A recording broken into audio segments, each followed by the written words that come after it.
Hey, hey, hey, what's up, everybody? Happy New Year. Happy New Year. Y'all know already who I am. I am Real Prince Blue, aka Real Time with Prince Blue, aka the Twitter troll. And Happy New Year to everybody. This is I guess it's 1-1, right? New Year. Yeah. And as I told y'all, like this year, I'm going to be bringing you people from all walks of life, all mediums, all spectrums, whether you like them, hate them, they hate me, like me. But man, I reached out to this guy I've been following for a long time on Twitter. Very knowledgeable. He knows his shit. He's a grinder. He's done it for a long time. He's moved up in the ranks. He knows his shit, and that's most important. And he has a hell of a sense of humor and a hell of an avatar picture. I get on him all the time about it. He went from a bad one to a worse one, but it's all good. The one and only, the man, the executive producer for podcast Team Podcast at SB Nation, Michael Kist, NFL. What's up, buddy? What's up, man? By the way, do I call you Prince? Do I call you Blue? I feel like Prince is the right one, right? You could call me Black Man. I'm not gonna do Yeah. that. I Good guarantee you answer. that. Good answer. Nah, you can call me Prince All or right. Blue or whatever you want to call me, Michael. What's up, MK? And just watching these football games, getting pissed off at Notre Dame, as I was telling you before the show. Just loving life here at Casa de Kist. Got the setup, just chilling. Yeah, what is the dog? I see the dog. Come on, Oh give me the yeah. background on the dog. Yeah, so my son is big into Paw Patrol, and we're all Team Rubble. So he's got he just got the tower for Christmas, the 2.5 foot tower. He's got the Dino Patrol, that the Air Patroller, all that stuff. So that's Are you still putting them together? man. Let me tell you, he goes. It's not putting it together. It's every night when he goes to bed. We had to get special storage for him and setups for him because I take about 100 individual pieces to bed Uh huh. every night. Pick them all up, put them with the right cars, make sure the Dino ones are with the Dino ones and whatnot. And it's a whole process, man. But that's fatherhood, man. Bedtime is about a 45-minute process. Hey, I understand because I put together my daughter's things, and for some reason, she likes to when if I like build a tower, she'll want to put the tower back in the box as is, and I'm like, honey, like I took it out the box. It was a billion pieces. Now it's one piece, and you want to put it back in the box. Like, what is going on? Kids love the boxes, man. I don't get what it is. I mean, the first two Why do years, we it's like, spend money? I don't know, man. I don't know. And they switch their interests so quick. Like 6 months ago, it was cars, and we had like $1,000 worth of shit just laying around. Now he barely plays with that. Now he just spent $1,000 on Paw Patrol. Now he's going to be in a like PJ Masks or some other dumb shit. I don't know, man. Anyway, this is probably not what we're here to talk about, but I'm enjoying it That's right. anyway. That's right. We just want to let people know we're human. Now Yeah. we're gonna get down to the good shit. All right, tell everybody how you got started in the biz, man. Give them some background about yourself.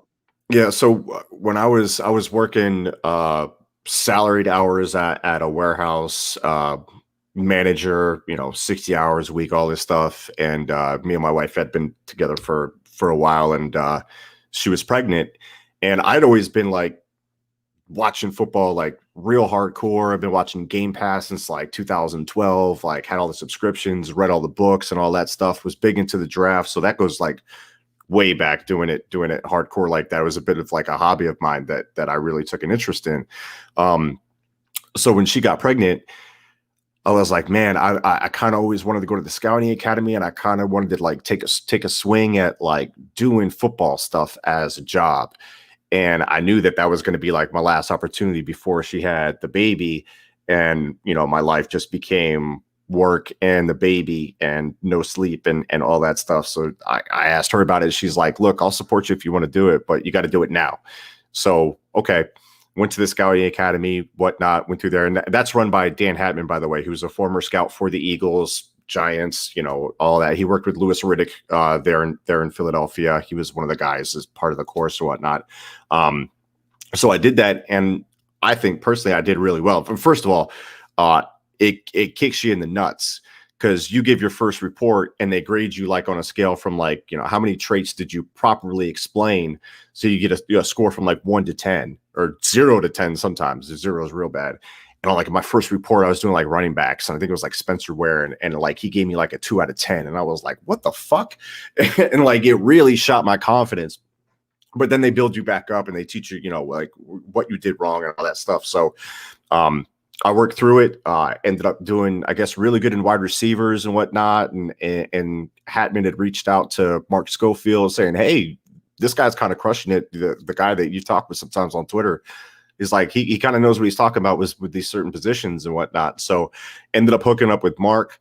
I got noticed by John Ledyard, who was part of the Inside the Pylon crew there with Hatman, Schofield, and Brandon Thorne, who you probably know, the O-line expert and all that stuff. And Ledyard hooked me up with Locked On Eagles, and I interviewed with them and said, okay, let's do this. And it was, the daily podcast, their spiel, 5 days a week, all that stuff. And I had wanted to work with Solak because me and him had been on a couple shows talking draft and whatnot together. And I was like, this kid's a rising star. He's going to be somebody one day. Like, this is before anybody really knew him. And I was like, man, let me get Solak in here. Cause if it's just me, it's going to be a pain. Like, I hate solo pods, man. Like I've always hated them. They're hard.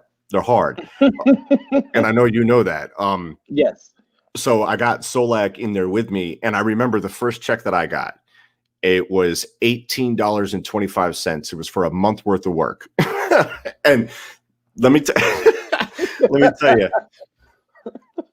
if there was a point where I was going to stop doing it, it was probably right then, because I was like, what the hell am I doing this for?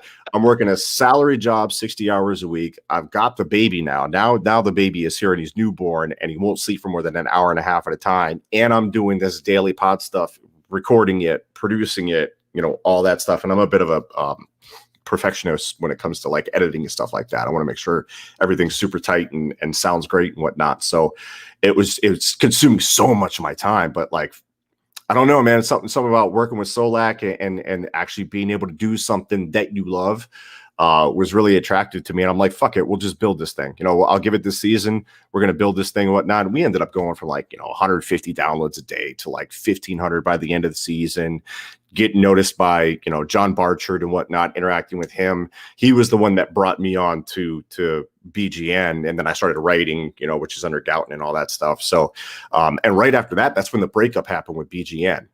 And I was actually talking with 94 WIP and SB Nation and trying to decide, am I going to move to Philly and be a beat writer, or am I just going to like hammer SB Nation and try to be the producer there and whatnot? So ended up going with SB Nation. Barchard went to 94 WIP. And from there, I mean, we built the whole thing from the ground up. Yet again, lost all of our subscribers when Barchard took the feed, which, whatever, that's a business thing. I know him and Gouton don't get along. And I really don't like to speak on it. But like, I'm not part of any of that rivalry between those two. I love Barchard. Barchard's given me more advice, I think, than anybody else when it comes to like the audio side of things. And me and him have had more. I've talked with him on the phone more than, and like my own family, like throughout the years. But it's just the way the timing worked out. And then BGN blows up and SB Nation wants to create what BGN does. So that ended up, now I'm executive producer for the Team Community Podcast. So from 1825, for a month's worth of work to now, what's in 3 years, it's absolutely crazy. So look, I'm 36 now. I didn't start doing it seriously until about 33. So if you guys are looking to get, I'm older than you. If you're listening, you're looking to get into this, and for you too, Prince, man, if you're looking to do it seriously, just fucking go for it, man. Just fucking go for it, and you'll see. Hello. Have you not seen my Twitter feed? I go for it, and you know what? But I like what you just said, because you said 1825, which I could tell you right now, you've made more than I have doing this show, but I love it, and I don't give a damn. And I like how you said you built your shit from the ground up. And that's what I'm trying to do. But I'm also trying to navigate it as well, because all those people you've named, I've encountered either good or bad. Yeah. And I'll probably put a flamethrower to all of them. Maybe except Barcher. But everybody else, like, I put a flamethrower to him because my whole thing is this, Mike, and I want to see if you can expound on this a little bit. It's hard to be genuine and toe the line with not, burning bridges. But I can't do it any other way. Like, I have, like, if your take is shit, then it's shit. If I see that you're just trying to rile people up, then I'm going to call you out on it. How do you navigate those waters? Because where you are now, I'm pretty sure you wouldn't get there if you were, quote unquote, take the flamethrower as I do to people. How do you do that? Uh, well, I'll tell you, I've burned my bridges too, big time. Locked On, that was not a fun breakup for anybody. So in like different beats and whatnot, I probably tried to kill them on Twitter. I think I've tried to kill ESP. I mean, several hundred times. Me and Gilio, like, I'll dunk on Gilio sometimes, but like, I'm never upset at the fact that he has a take. Like, I don't care what his take is. Just sometimes I'm like, man, you're not really presenting that case right. So I don't know if it's you just kind of take the edge off just a little bit.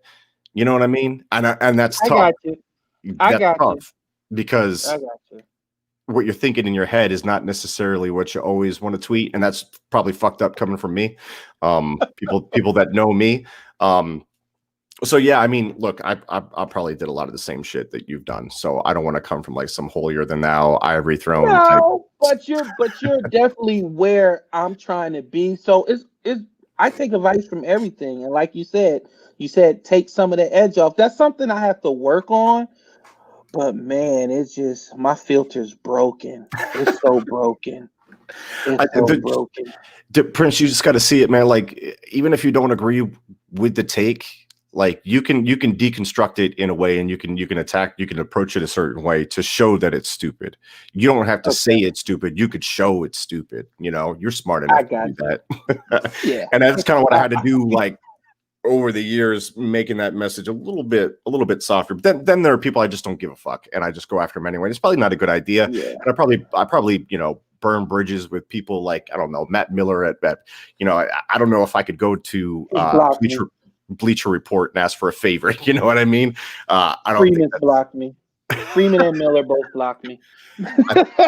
Mike Silver blocked me. I'm surprised Freeman didn't early on, but I went after Silver pretty early on. I'm surprised Matt Miller hasn't blocked me because, I mean, we've shared some words, and I have my thoughts on him. So there are places where my name probably doesn't mean a whole much. So don't worry. Like, I did some of the same shit you did. I probably do it again. But yeah, just try to take the edge off a little bit, and don't be so upset if someone has a take about, you know what I mean? Like, so I think, like, I try, Mike. I try, but you're a Birds fan. We got to hear it from the national guys, and then when you hear it from your own, you're like, I'm not telling you to be a homer, because yes, I know you don't work for the team. You're not a fan, right? But god damn, like, come on, people, like, we have some pride. Protect our bubble. Be like, no, national guys, you're not going to go there. Like, you're getting it from all sides, man. But I appreciate that advice, and I'm definitely going to take that into account. Now, let's get to why people are here. Then we can have some fun later on. Okay, listen, I'm Jeffrey Lurie, right? And hypothetically, I'm gonna blow this shit up. Yeah. And I interview you, and I said, Mike, fix my Eagles, fix them. How are you gonna fix the Philadelphia Eagles going forward? I mean, I think they're in such a tough spot. I mean, because it starts with a quarterback, right? If you don't have that position, you really don't have anything. And if Wentz's contract wasn't as such, I would be all for giving him some time to figure out, to see if he's fixable.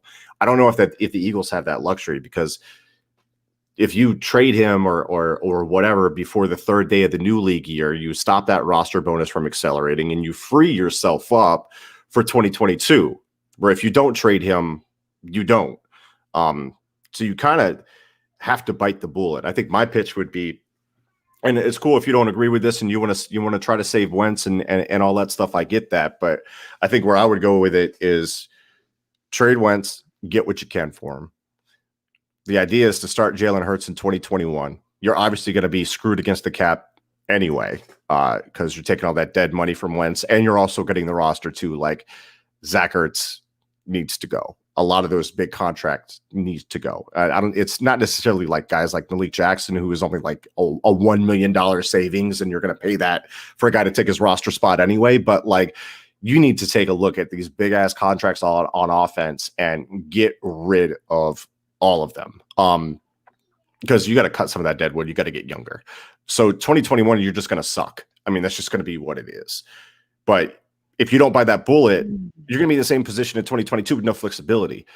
If you're able to trade Wentz and get something good and then gut that roster to where, you know, you're not the second most expensive team in the NFL, which they are right now, you look at 2022 when you're looking at actually some decent maneuverability with the cap, and you can start again. You can kind of reset back all the way to 2016, right? When Howie Roseman actually, 2016, 2017, Roseman was on fire, and people can call that luck. Well, if you're going to call that luck, you have to call what happened to him after that bad luck because of all the injuries. I don't necessarily believe in that. I thought he had a really good process with 2016, 2017, and then had a bad process in 2018, 2019, and moving forward from there. Never really drafted both to begin with. So I just think you got to burn it all down, man. And even if you keep Doug, and I think they should keep Doug for another year. Doug doesn't care if he gets fired or not. Even if you keep Doug and you keep some of these, if you keep Howie, which, oh my God, how is his job not in jeopardy? I don't understand that. I mean, I have my takes why, but he's Littlefinger, right? Like he's like that Jack. You seen that Jack Esterby guy from the Houston Texans that's kind of running everything now. Former chaplain turned into what he is. Like it's just it just feels like a, I don't know, shady type of dude. But if you're going to run it back, you still have to gut the roster and continue to try to build from there. Because if you don't do it now, it's going to cost you another year later. It's going to cost you 2 years later. So I'm trying to burn the whole thing down now because the whole thing needs to be fixed. And I think me and you are on that same wavelength with I want to burn it all down. And I'm a Doug guy, but it's just something off about that whole dynamic. Yes. Sometimes I hate to feel like this, but sometimes I feel like he does and says shit out of spite because of what he's getting from up top. Like some of it just doesn't make any sense. Like I'm not talking to anybody when I'm replacing a franchise quarterback. That's bullshit. I know for a fact. Right. The man that's cutting a $35 million check, I bet you he knows that you're about to bench Carson Wentz. And then all the shit that comes out about how we, having control over personnel on game days and stuff like that. And we see it. Like I know that there were reports. One incident, I know there were reports that Fulgham has like bad practice habits or some shit like that Adam Kaplan and Mosher tried to say. But we also know that Alshon Jeffrey makes $10 million. And we know that that's why he's taking all those damn snaps. Like, don't piss on me and tell me it's rain. Like, we know what it is. Yeah. He's like, don't tell me about practice. Hell, Fletcher Cox has a built-in day off every week. Every week. Yeah. If those who don't know, he has a built-in off day every week during practice. They ain't giving his snaps away, so don't give me that shit. Like I just need and plus there's nobody to put all the blame on. But when it's going good, everybody says Howie did a good job. But when it's going bad, it's like, no, Doug picks the personnel. No, Howie picks the personnel. No, it's Weidel. It's this, that. It's like, I just want to gut it, and I want specific jobs. Vice president, GM, coach, OC, not head of toenails, not head of passing, not head of holding the football, not vice president of running stats. No, head coach, OC. Yeah. So I'm just I'm there with you, man. And I hear you on that dynamic, and it's incredibly frustrating to try to nail down who is in charge of what, who is in charge of the quarterback decision. Doug will tell you that he is. I don't think he is. I think Howie and and Laurie have huge impacts on that. I mean, Jason Peters has the bat phone to Jeffrey Laurie. Doug, I don't know. I don't know if Doug has the bat phone. That's why I think Doug doesn't care, man, because he's just tired of this shit. Like, wouldn't you be tired of that shit? I'm trying to run my offense. Absolutely. And you won't let me pick the ingredients and whatnot. And you're telling me, this is what you have. And now you got to hire this person. You got to fire this person and whatnot. Doug has the least control. I think this is my personal opinion, by the way, because who fucking knows? I know what you're about to say, but it's a fact. He has the least control of a Super Bowl winning head coach that I can remember. I don't understand. And it feels like on the defensive side, Jim Schwartz has more control and say over personnel than Doug Peterson has. I don't know why that is. Is it because Doug's just kind of like that laid back dude? And I know he's like this with players, right? You're hitting all spots, MK. That's exactly what it is. Number one, I've never seen a defensive coordinator picked first, right, before a head coach. That's one. And number two, Doug at his core is a football coach. Like he's not like Andy, where Andy wanted to be a CEO. Doug is still that high school coach where he just want to coach the guys, win the game. Yep. But Howie knows that he once had another coach in that had him banished to the broom closet. So he's doing everything in his power to make sure he doesn't have that again with Doug. And I honestly believe when Doug won that Super Bowl, I don't think they thought Doug was going to win that Super Bowl. What they thought was they had a guy that they can force ideas on, and he can hopefully keep them competitive, and maybe, just maybe, they can win a Super Bowl. Right. And when Doug did it, they was like, oh shit. And then that's when you heard the power struggle start. You didn't hear any power struggle until Doug won that Super Bowl. Right. And then that's where we're at. Then they forced him to fire his offensive coordinator after he stood up there in front of the media and said that they are going to stay. And whether, whatever you want to believe about Mike Groh, Doug Peterson did make that decision. It sounded like he hated that decision. Doesn't sound like Doug Peterson liked Rich Scangarello, and they brought him in anyway. So yeah, dude, it's great for a Super Bowl winning head. And the other part of the reason that Doug wouldn't care, Super Bowl winning head coaches get whatever the fucking job they want in the future. They're always going to get run back, like period. Like he can pick another situation in the future. He's not worried about that. He's probably just tired of dealing with this shit. So look, a lot of people can blame Doug for the play calling, and I agree that the offensive structure hasn't been all that fucking great and whatnot, and it's probably not helping Carson Wentz. Carson Wentz isn't helping himself. I know you kind of asked me before, like, how do you fix him? I think if you bring Wentz back, and there was a question from somebody about this, but if you bring Wentz back, number one, who's he training with in the offseason? I would love to know. Is it Quincy Avery, who is training with Jalen Hurts? Is it Jesse Palmer, who is not Jesse Palmer, who's Jordan Palmer, the guy that's working with Josh Allen, right? Yeah. Tie him to a quarterback trainer and make sure that he's putting in the work, because I think there's something that Eric Crocker told me about before this season, and it kind of stuck with me. He said this season, with like shortened training camp and like everything, no preseason, all that stuff, you're going to see who really prepares themselves by themselves during the off season. I don't think Carson Wentz did that this offseason. I think that's know for a fact he didn't. First of all, he got married, and we all know when you get married what you do. It is what it is. Listen, Carson, we're human. You're a guy. I know you're super religious and all that, but listen, it has claimed many great men. And when I say it, I mean it. It has claimed many, many, many great men. So what I need Carson to do is take a few weeks off, hang out with the wife, do whatever he need to do, take care of the family, and then he needs to train every fucking day, because he just looked pathetic. He had no swagger. He had no confidence. When I see constant people like your idiot that could pay $3.99 for the all 22, is like, hey, Mr. Checkdown. Like, what the fuck, Carson? Like, what are you doing, dog? Like, man, like I'm telling you, MK, like this season has been, it's just been a shit show, and it's been the bad thing about it is we couldn't take control of this shit show. Right. The Yeah. division was terrible, and we couldn't do anything about it. That's Yeah. what sucks. One of the worst divisions in history, if not the worst, and you end up with this type of record, and you're struggling, and you're the only one knocked out by week 17. It's wild. And to go along with that, to kind of continue that thought, so tie him to a quarterback trainer, and then what you're looking at for offensive coordinator is somebody like number one Brian Daboll from the Bills.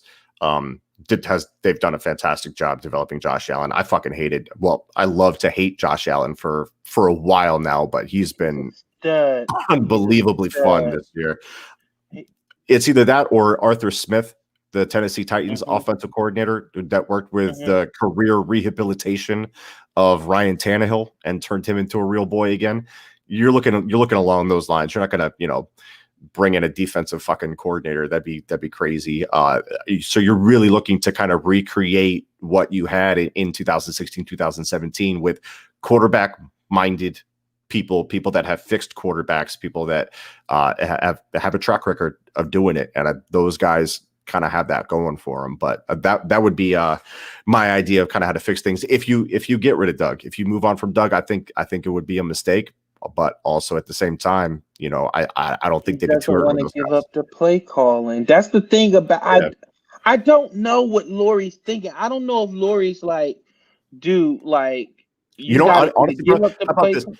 If you're in Doug's position, they've tinkered and fucked with you so much, I'm and not you want giving it up. There you go. I'm not giving it up. I'm not Maybe giving you it up. should. And I've said it that's the only power he has, and he's not going to give that shit up. So, and I'm with you. I think Doug can like take it or leave. Like, you fire me, I get a job, and that's why I really think that some of these leaks are coming from the Howie camp, because Adam Schefter was on 97.5, and they asked them out of Doug and Howie who would get a job. He immediately said, I'm not sure Doug would get a job right away, but Howie would get hired in a second. You don't tell me that's not just straight coming from, that's not a Howie guy right there. Because you just said it earlier. You said a Super Bowl winning coach is going to get a job. Yeah. Yeah.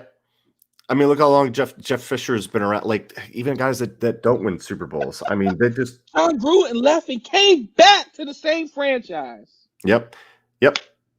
And John Gruden got a sweetheart deal from that, and it took us a little time in the media, just chilling and whatnot, just biding his time, waiting for the right spot, and going, okay, this is the one where I'm gonna have the most control, and people aren't gonna fuck with me.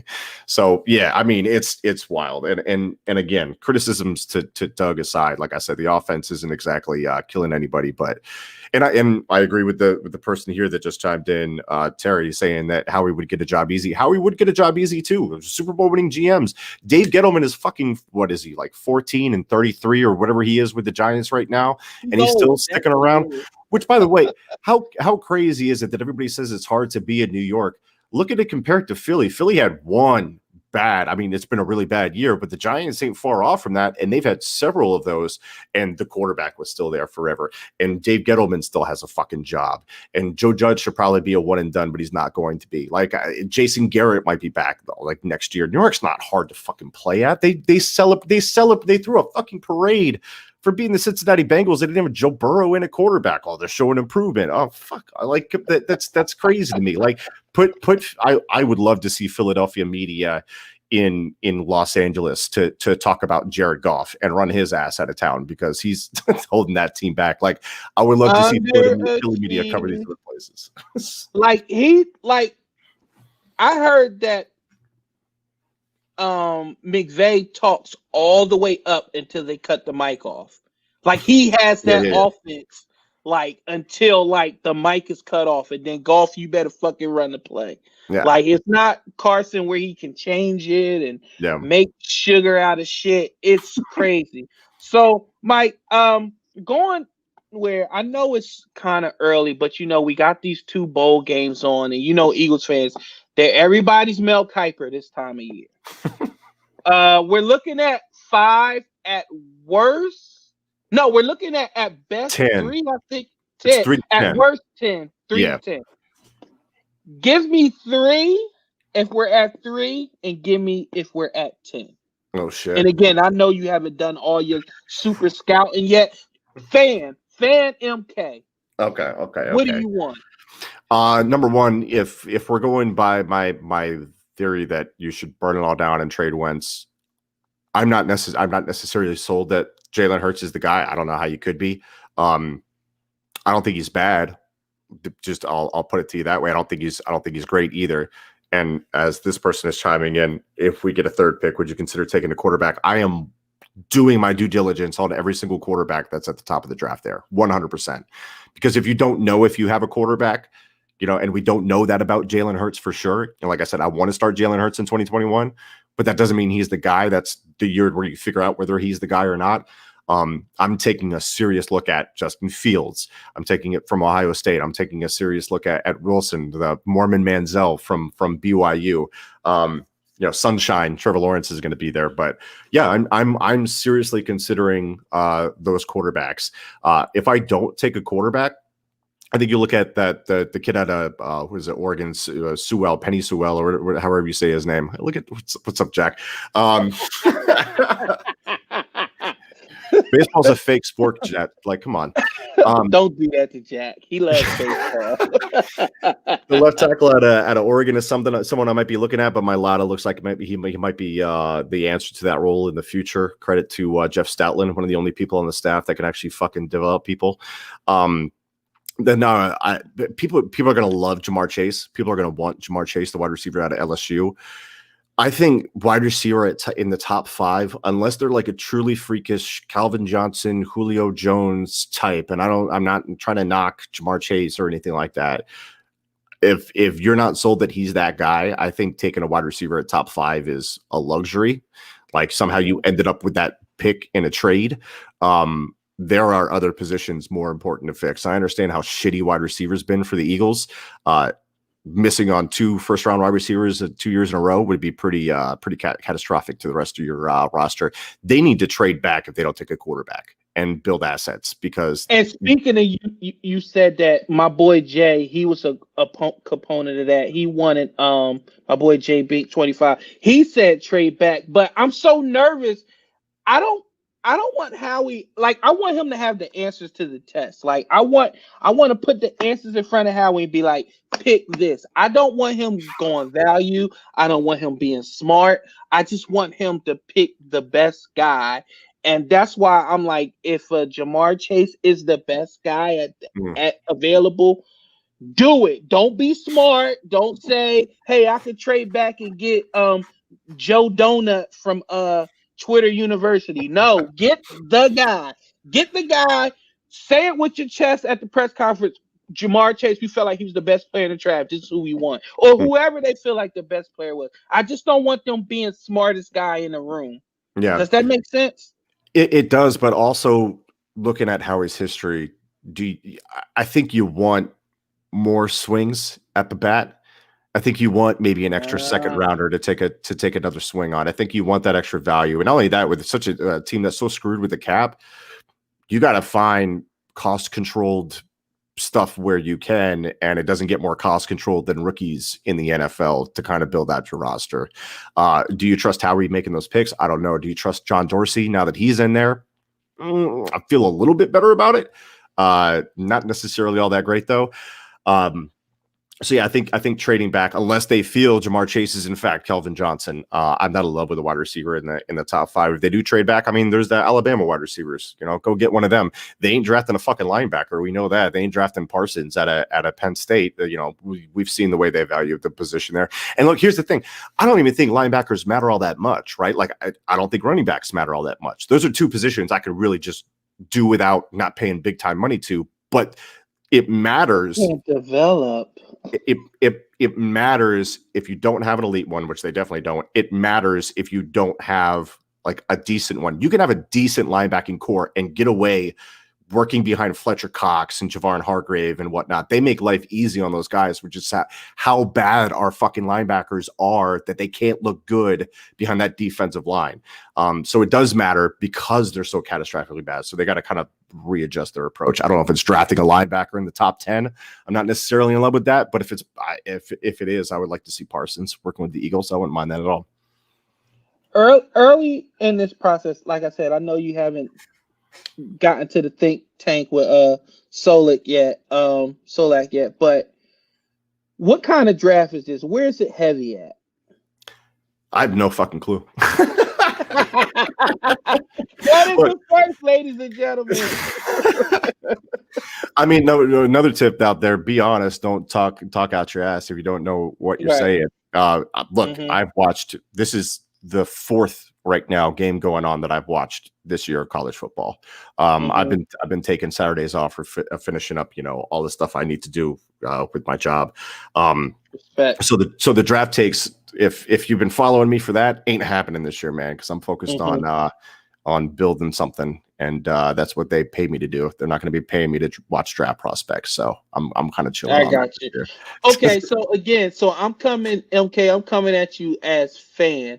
Mm-hmm. What do you want? What does MK want? for the Eagles, man?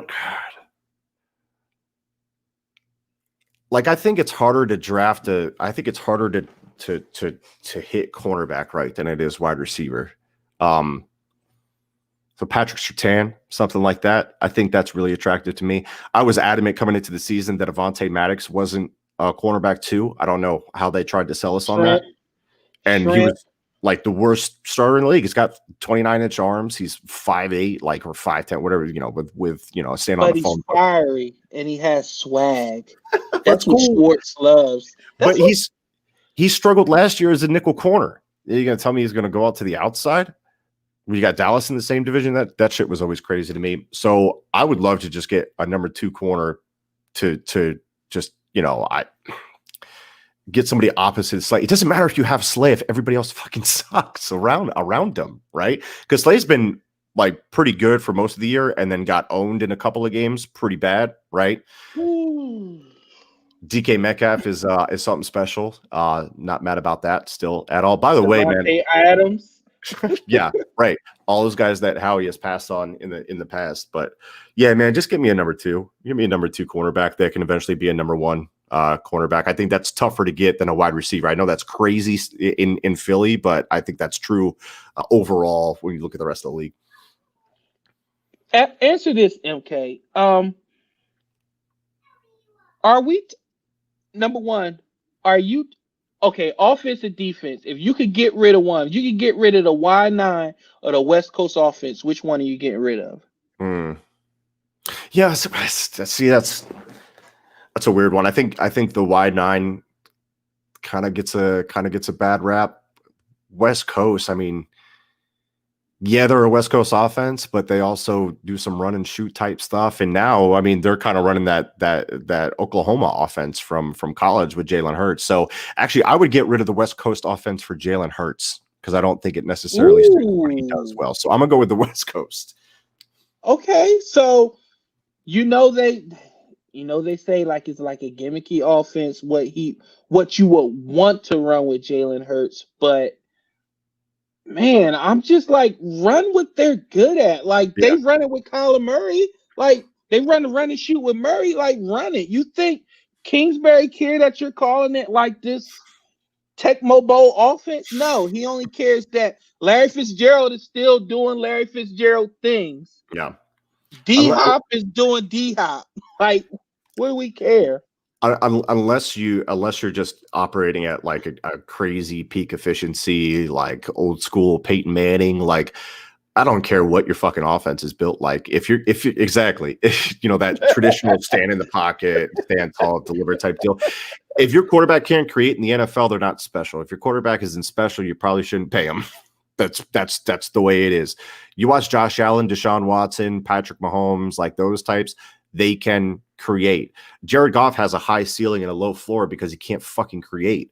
Whenever he gets pressure, he just like he falls apart. And watching him try to do something outside of the pocket is just, it's maddening. Same thing with like guys like Derek Carr. So I don't care how your offense is built. Just get yourself a quarterback that can work when things break down. Right now, it's looking like Hurts is more that guy than Carson Wentz, which, you know, that's a whole thing. And we come back to it again. He Yeah. can do it. It's like two different flavors. It's like Jalen is like, when it's broken down, I'm gone. It's like Wentz is like, wait. 10 people pile on him. Now And he's trying to shrug all 10 off and try to move around. And I'm like, Hurts is too early, Wentz is too late to break. Yeah, I no agree in with between with this that. damn team. That's why, like you said, like you can't take QB off the table, Right. but they're gonna do their due diligence. But I know it's gonna be either Wentz or Hurts next year. That's at the start. So now, how you building around either one of them? But like you said, all the money is on the offensive side of the ball, and they're older guys. Mm-hmm. They're older guys, and the young guys are like, eh. Next year, that money kind of flips to the defensive side of the ball. If you know, you look at what the Slay contract is going to do, what the Hargrave contract looks like with Cox and Malik and whatnot, which is crazy that they're paying this much for a defense that can't fucking stop anybody right now. And this is what drives me crazy about Jim Schwartz, because his thing is based on pressure, but the sacks don't come. Number one, they come in bunches. Yeah. Or number two, they're never a critical one. I mean, by God, thank you, BG, for being a superhuman motor, high motor, gotta make a play guy. Because if it wasn't for BG, I don't think Schwartz would have a job. Because again, I say it again, in the biggest, most important game of his career, he gave up 5 miles to Tom Brady. Yep. 5 miles. And if it wasn't for Nick Foles playing out of his mind and Doug and all that nucleus of coaches being in their bag, we will be pissed off right now. Right. But I'm telling you that I've been on Schwartz like I was on Brett Brown. He's just not it. And we're going to find out too late. It's not Philadelphia football, what he plays. The offenses are always dictating to us, and we're always reacting. When the last time like you've seen like a negative play, or we'll have a negative play, like we'll stop them and it'll be 1st and 15. Then he gives them a first and 30 in the next play, and I'm like, hey, it's just maddening to watch this team. It's no synchronicity or whatever. So I think with Schwartz, and you can disagree with me on this, but I think he's trending. Number one, he's trending in the wrong way. I think Schwartz has been a solid to very good defensive coordinator for the Eagles. And I think he's gotten through some rough patches where the defense has been incredibly banged up and has been able to do some things. Now, this year, he's getting the pants coached off of him. His defense has not evolved, and the things that they're changing, the things that they're doing new, running so much man coverage where they didn't in the past, they don't have the horses to man cover, especially when you look at like Kevon Seymour against Amari Cooper or Michael Gallup or whatever the case may be. So the stuff he's trying is mostly bad, probably outside of the Saints game where they ran a bunch of zone. I don't think he has evolved. I think he's been figured out. I think he's been dominated for most of the season. So we can disagree on like what he was in the past. I thought he was better in the past. But I definitely agree that he's been figured out. And the thing about coaches like that lean so much on the pass rush, if you need to get home with 4, that is not a credit to you as a defensive coordinator. If any defensive coordinator looks great when you get home with 4, because you could do so much with the rest of it and not, pour resources into it. You look at like all these cover 3 gurus coming out of Seattle, the Legion of Boom, right? Like Gus Bradley and Dan Quinn and whatnot. Their defenses fucking suck when you can't get home with 4, when you don't have an elite pass rush. And when the Eagles don't have a pass rush, you see it. And even when they do have a pass rush, sometimes you still don't. Like, for instance, Ryan Fitzpatrick, when he was with Tampa Bay, carving up the Eagles because they were playing 8 yards off. The pass rush was getting there, but you would never know because the ball was coming out. They faced so many quarterbacks that got rid of the ball in less than like 2.4 seconds. I charted the whole thing out at the time. It was crazy, but like you can't even sync those two things up. Like pass rush is working. They're getting rid of the ball quick. Pass coverage is way back here. And then you let that shit go for like all season, you know? And that's my issue with these coaches. They're so fucking stubborn. Like he legit told us for 5 weeks straight that Nate Gary was the answer. Right, which is the wild. And look, number one, I get protecting your player to the media. Yeah, yes, absolutely. Fucking stop playing them so damn much. Like, come on, man. And then it's like whenever we think we may have something, then that player starts getting features and he's on the website. And then the next game, he's getting his brakes beat off of him. We're like, yep. we can't have nice things in Philadelphia. Yeah, we just can't. And the Jim Schwartz guys are bad. Like the people he obviously loves, the ones he swoon over, like Jalen Mills. There's a reason he's still here because Jim Schwartz. There's a reason that Derek Barnett is so loved, despite just being an average ass pass rusher, is because his daughter. That bend.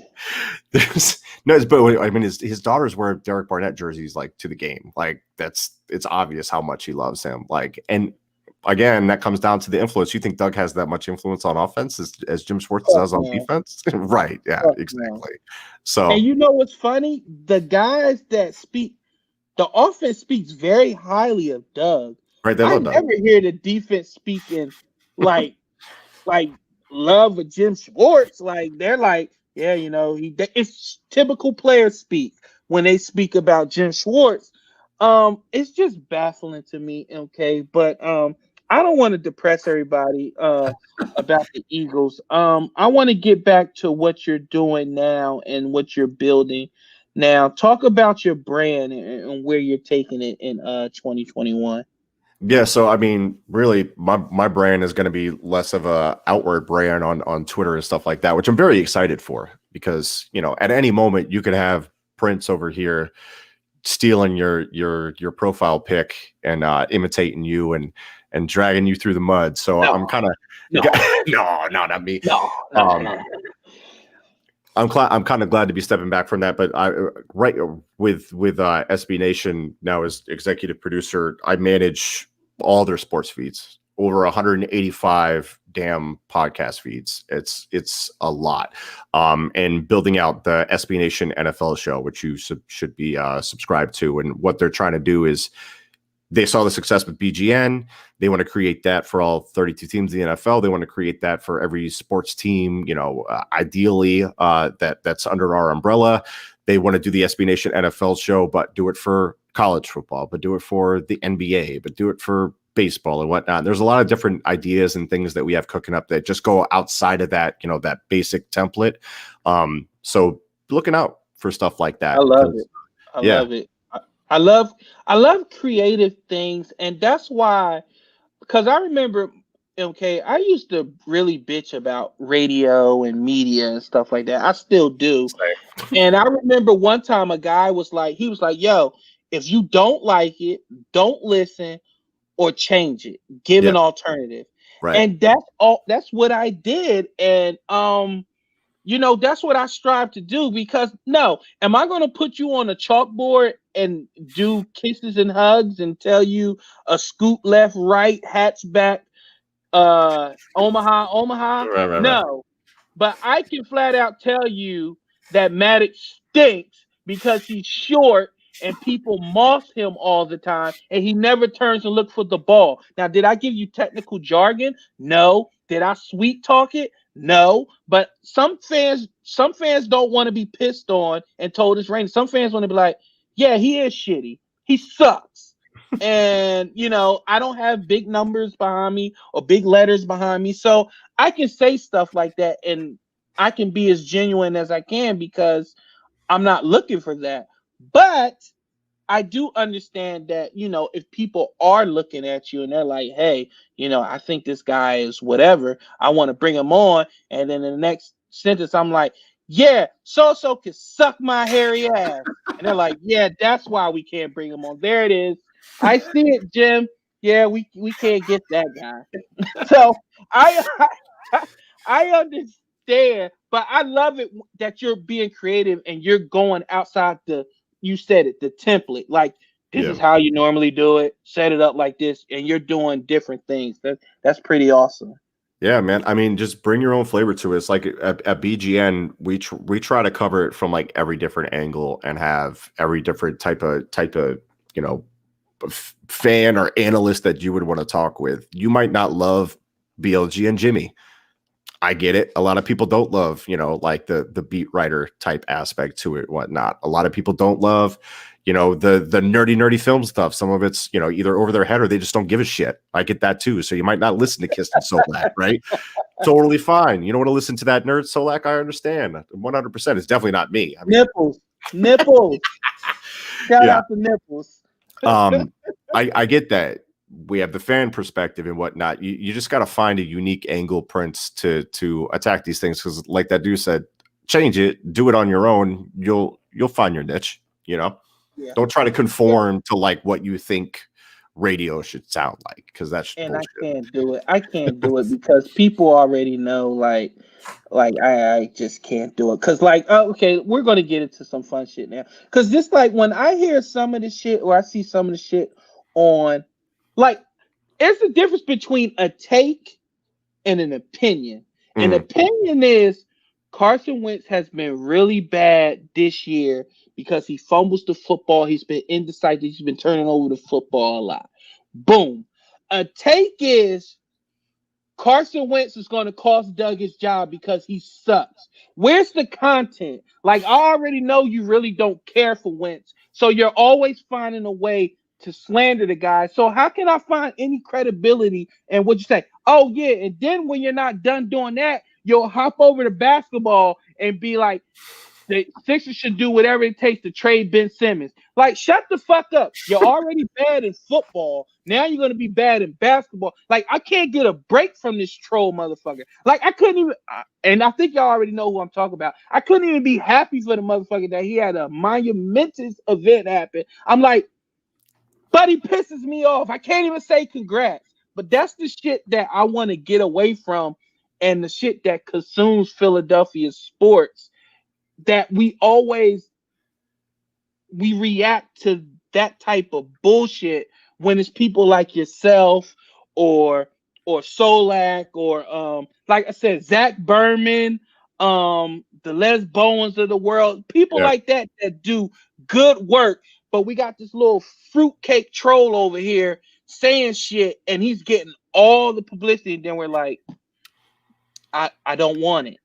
And that can be really frustrating, and I 100% understand that. And something that I did this year purposely was avoid social media to an extent, because I felt like in previous years I had always been reacting to the stories others were making, always saying, they present Wentz or Doug in a certain light, and I'd be like, no, this fucking bullshit. What are we even talking about here? And then I would spend the entire week fighting that narrative and as such giving it air, right? And letting that fire build even more, right? I wanted to focus more this season, not only, doing the NFL show, so I didn't have as much time for it, but also just like, what do I think? Why can't I just create my stories with what I see? I don't have to react to everybody else. I know what the fuck I'm looking at. I know what I think. I don't have to continue to give that type of shit air. And I think too, if for fans and shit, don't follow the people that don't put in the work, that just constantly bullshit. Stop signal boosting them. You don't have to dunk on them all the time. Every now and then it's fun, right? Because that's like its own type of thing. Your own type of brand.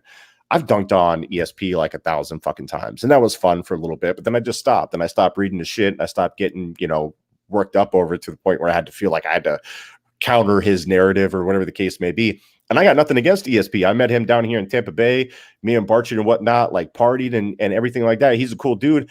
I don't think he knows what the fuck he's looking at. Like, I don't care what he says. So why should I care? Yeah. Why should I look at it? Right.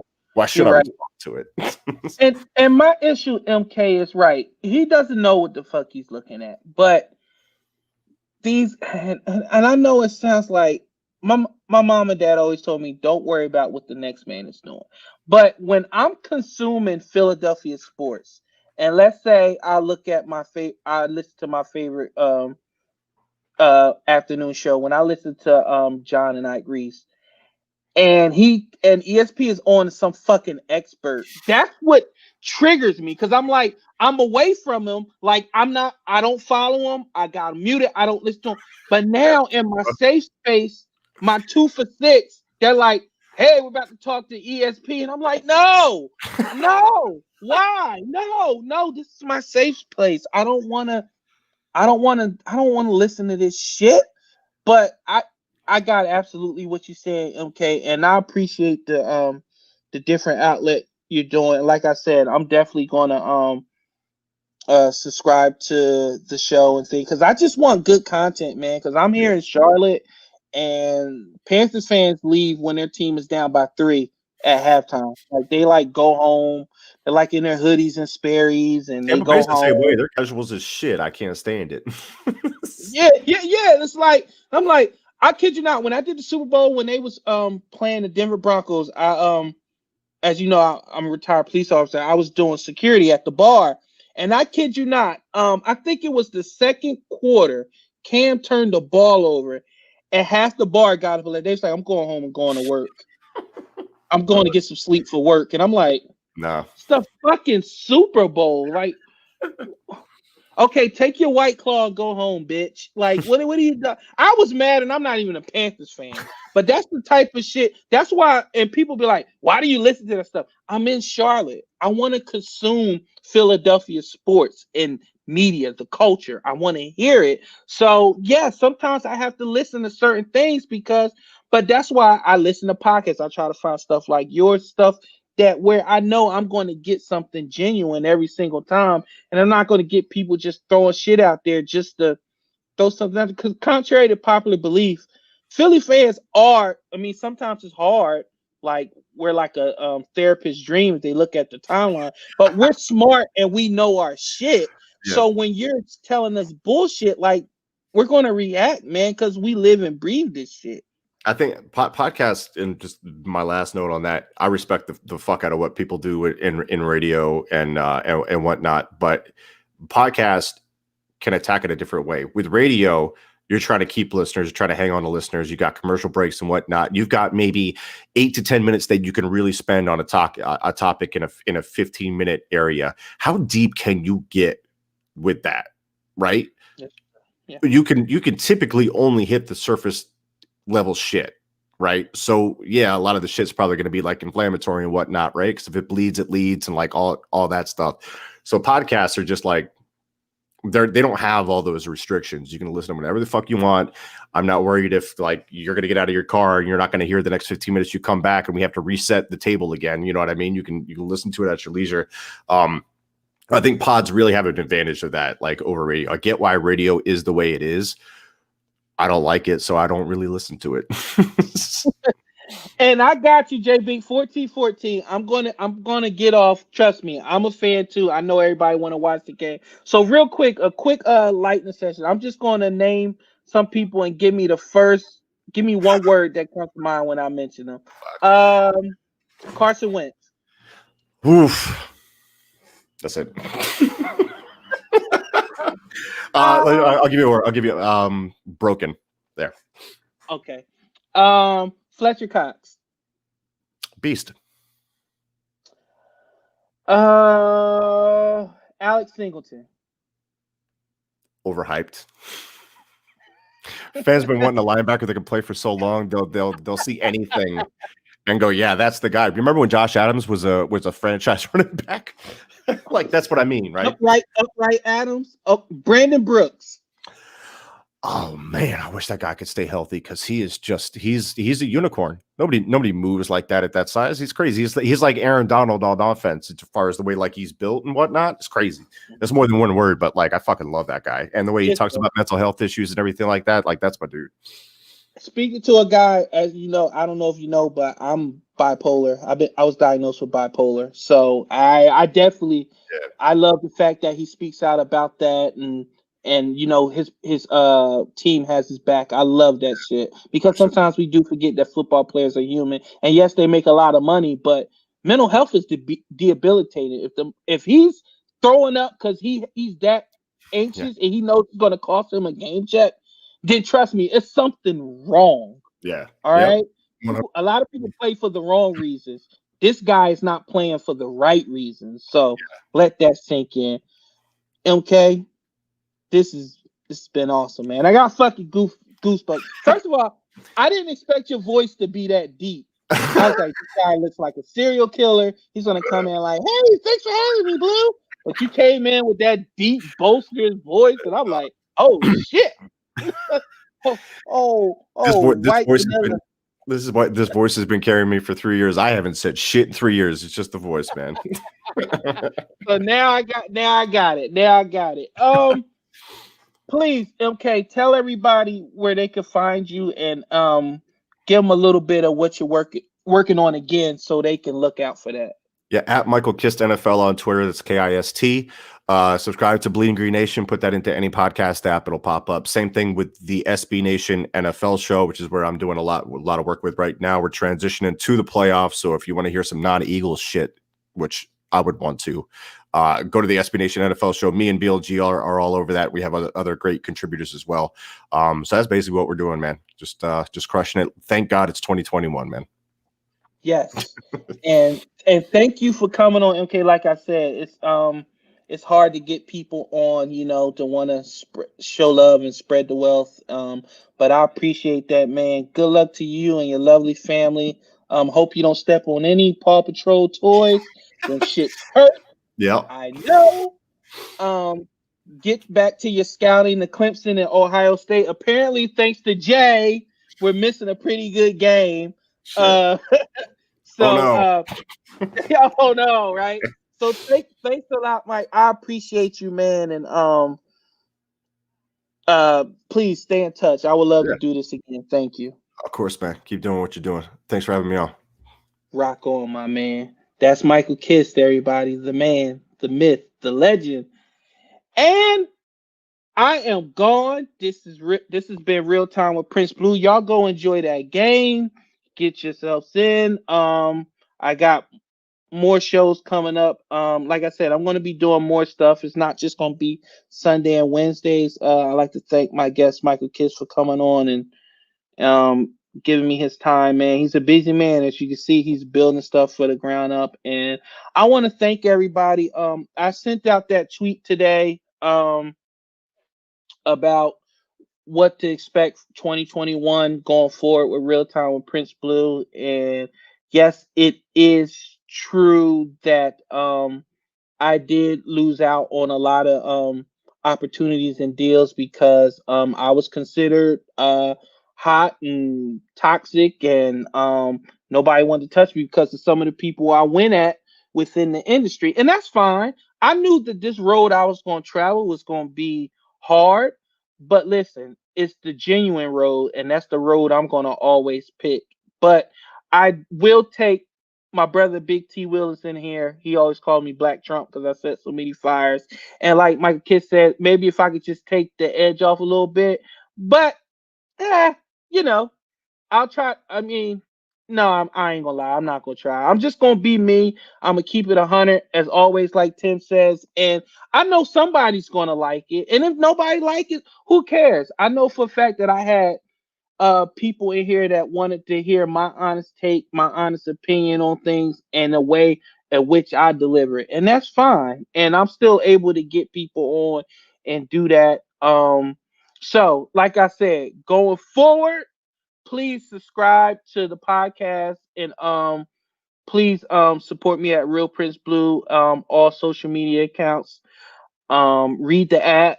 Um everything is going good. I hope everybody be safe. Oh yeah, and I also wanted to touch on, yes, I meant what I said on Twitter. For those who have rode with me and stayed with me, even when things got a little hot, thank you. And for those who tucked and ran, um, fuck you, and that's okay. Don't come back when shit starts popping again, which it already is.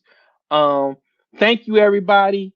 Have a good night. Have a good weekend. Stay safe. I'm out. Again, I have no intro music, but that's okay.